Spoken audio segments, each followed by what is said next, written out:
Hi, I'm the Rap Critic. Let's talk about Ja Rule. Every time that I'm alone with you.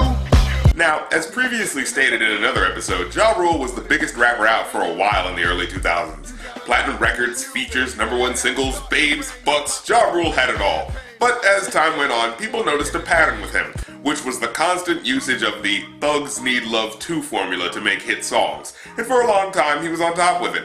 Hit song after hit song, his pop gangster persona was blowing up. But then, there came a man who saw fit to call out this pop rapper for what he felt that he was. A studio thug who purely used his hardcore image to appeal to a female audience. That man was Mr. Curtis Jackson, aka 50 Cent.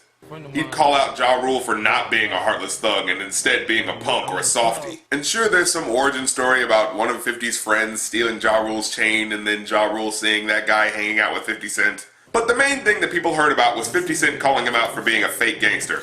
And sure enough, when 50 Cent came into prominence, he would stamp out all of Ja Rule's club songs and love songs and replace them with more club songs and love songs. Well, to 50's credit though, he did explain himself when releasing 21 Questions, the love song I wanted to look at today. When asked by Dr. Dre, how you gonna be gangster this and that and then put this sappy love song on? 50 responded with, I'm two people. I've always had to be two people since I was a kid to get by. To me, that's not diversity, that's necessity. And you know what? I can get behind that. You do have your moments of anger and you do have your softer sides. You can talk about being mad enough to kill at one point and talk about wanting to be loved the next. Well, wait a minute. If that's true, Mr. I'm so enlightened to the different aspects of humanity, why did you rag on Ja Rule so much when he made love songs? What, is he not allowed to have his own dichotomy? That seems a little unfair. Reminds me of when he was in that whole thing with Kanye West, where he was a total sore loser about not selling as many records as Kanye, and decided to randomly taunt him for years, especially for using auto-tune. Goons don't use auto-tune, just easy.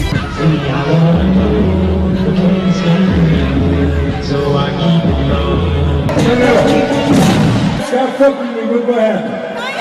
I'm not even mad at you.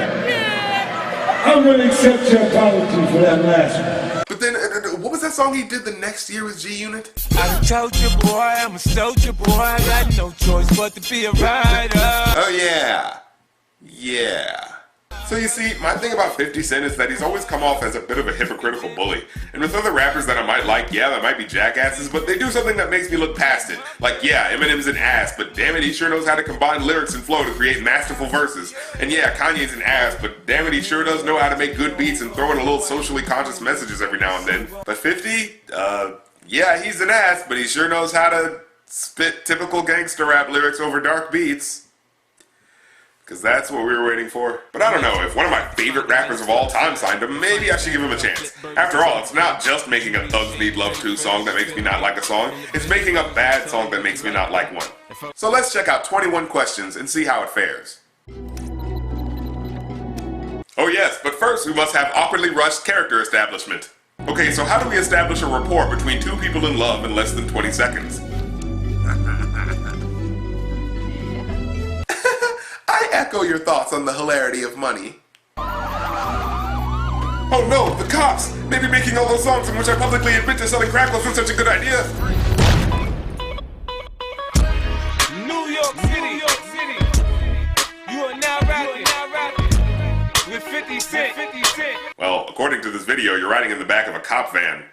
I wouldn't exactly call that your finest hour. You gotta love it, you gotta love it. Personally, I think riding in the back of a police vehicle kind of sucks, but whatever. I just wanna chill and twist the lie.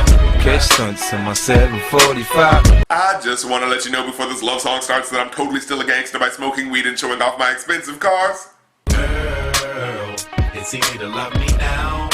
And of course, 10 points for including the closest thing the new millennium will ever get to Isaac Hayes, Mr. Nate Dogg on the hook. Would you love me if I was down and out? Would you still have love for me? And I gotta give this song a few more points for actually being about something other than the general theme of I'm a thug and you're my main bitch. Instead of just that, it centers around a sense of doubt about his girlfriend's faithfulness that understandably stems from being really famous and having people around you that only care about you because of your money. He wants someone who's interested in more than money, despite what the intro might lead you to believe. If I fell off tomorrow, would you still love me? And he starts off by directly asking, if all this fame was over tomorrow, would you still care about me? It's straight up and to the point, and I wish you would have started the whole song with this instead of the riding in my car smoking weed nonsense. If I got locked up and sentenced to a quarter century, could I count on you to be there to support me mentally? You know, for a lot of these Thugs Need Love 2 songs, they dwell on a very surface level of the depiction of a relationship. But to ask someone if they'd be willing to be emotional support if they were in jail for 25 years, that requires some reflection. If I was hit and I was hurt, would you be by my side? You know, factoring in the point that this man has been shot at 9 times, this is an alarmingly real possibility he's giving her to think about. If it was time to put in work, would you be down to ride? Okay, that's kind of vague. You might want to elaborate on that a little bit, because one might confuse... I get out and kill a nigga cat, chill and drive. Okay, no confusion here. You're asking her to help you kill somebody. Got it. I'm asking questions to find out how you feel inside. Yeah, he's asking you questions to figure out how you feel inside. Specifically about being an accomplice to murder. Now would you leave me if your father found out I was thugging? Would that be before or after you asked his daughter to be an accomplice to murder? Are you mad cause I'm asking you 21 questions? Wait, does that count as one of the questions? Because now it sounds like you're trolling her. You mad I'm asking you 21 questions? You mad, bruh? Do you trust me enough to tell me your dreams? Now, this is a deep question, and the wording is important. Do you trust me enough to reveal your inner aspirations? The silly pipe dreams that fuel your motivation. Or maybe he's talking about the actual dreams that she has every night. The ones that reoccur and haunt her. The ones that subconsciously unpack everything about her fears, joys, and... Staring at you trying to figure how you got them jeans. And that was a bad transition. Seriously, that wasn't even a question. He just said, tell me about the intricate inner workings of that apple bottom ass. Also your feelings and shit. If I was with some other chick and someone happened to see... Okay, this couplet always throws me off no matter how much credit I try to give to this song. Listen to the whole thing. If I was with some other chick and someone happened to see, and when you asked me about it, I said it wasn't me, would you believe me or up and leave me? How deep is our bond if that's all it takes for you to be gone? Yeah, this always gets to me. He says, if someone saw me with another girl, not just if someone said he was with another girl and it's kind of ambiguous as to whether or not that was true. No, if it was true that he was with another girl and someone told you, will you believe him if he says it wasn't him? To be clear, part of this song's in-depth compatibility quiz about your integrity as a human being in a relationship fundamentally involves you just kind of accepting the fact that he's eventually going to lie to you. And what's oddly worse is that after admitting to being the one who would lie and cheat on her in this example, he shifts the problems of the relationship back on her. How deep is our bond if that's all it takes for you to be gone? Yes, 50 Cent's girlfriend, after lying and cheating on you, it's clearly you who needs to evaluate how serious you're taking this relationship.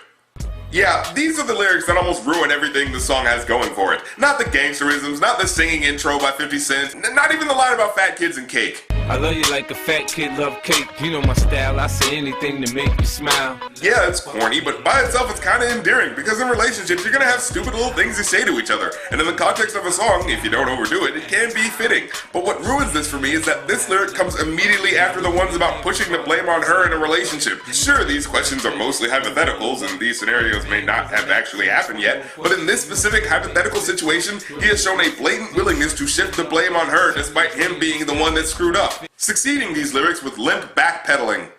We only humans, girl, we make mistakes. To make it up, I do whatever it takes. I love you like a fat kid love cake. You know my style, I say anything to make you smile. That's what makes this line bad to me. In this instance, after accidentally showcasing a possible warning sign of things to come in their relationship, he acts like a corny joke will be the thing that makes her let it go. And that just doesn't gel with me. Overall, though, I'd give this song a 3 out of 5. Never underestimate the power of Nate Dogg's vocals, my friend. And in addition, 50 Cent does actually give a realistic and tangible depiction of his aspirations on relationships. And for about 80% of it, it's relatable and understandable. Yes, it has parts that turn me off of it, but I say in the end, this song gets a pass from me. And to his credit, at least he didn't pull a Ja Rule and make a quote-unquote love song that, in a sickening revelation, was ultimately just about a pimp-ho relationship. Nah, 50 Cent was pretty upfront when he made that song. I'm a motherfucking B.I.M.B. Well, I'm the Rap Critic. You don't have to like my opinion, but I don't have to like your song.